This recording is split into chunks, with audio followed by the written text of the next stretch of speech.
And a tariff storm is sweeping across global economies. From Tokyo to Seoul and Dhaka, governments are scrambling to shield their economies from a fresh wave of US trade penalties. Japan and South Korea have already been hit with 25% tariffs, prompting immediate efforts to negotiate concessions. Japan is lobbying hard to protect its automobile sector while refusing to sacrifice its agriculture interests.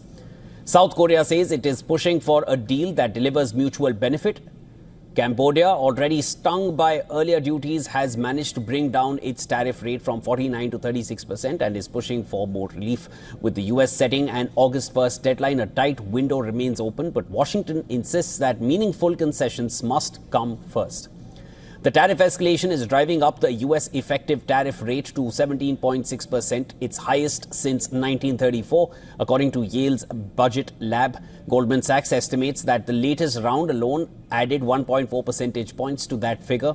The White House says the aim is to re-level trade terms in America's favor, but the consequences are rippling globally. The EU, the US largest trade partner, is racing to strike a deal by the 1st of August, with Germany warning that the bloc is prepared to retaliate if talks fail.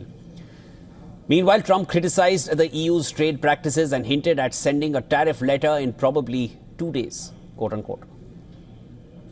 Well, the European Union has been speaking to us, Ursula and the whole group, and they've been very nice. They treated us very badly until recently. Now they're treating us very nicely. It's like a different world, actually. They've treated us very badly. They were among the toughest to deal with. Actually, in many respects, they were much worse than China. Behind the trade headlines, the fallout is already hitting key sectors. Economists warn the cumulative effect of rising tariffs risks stunting global growth while fueling stagflationary pressure in the US and beyond.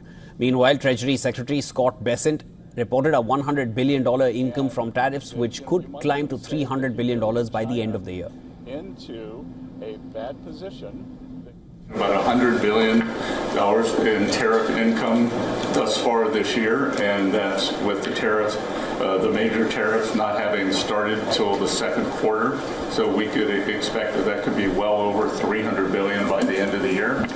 We don't agree with CBO scoring, but for those who do, the CBO scored tariff income over the next 10 years at $2.8 trillion, which we think is probably low.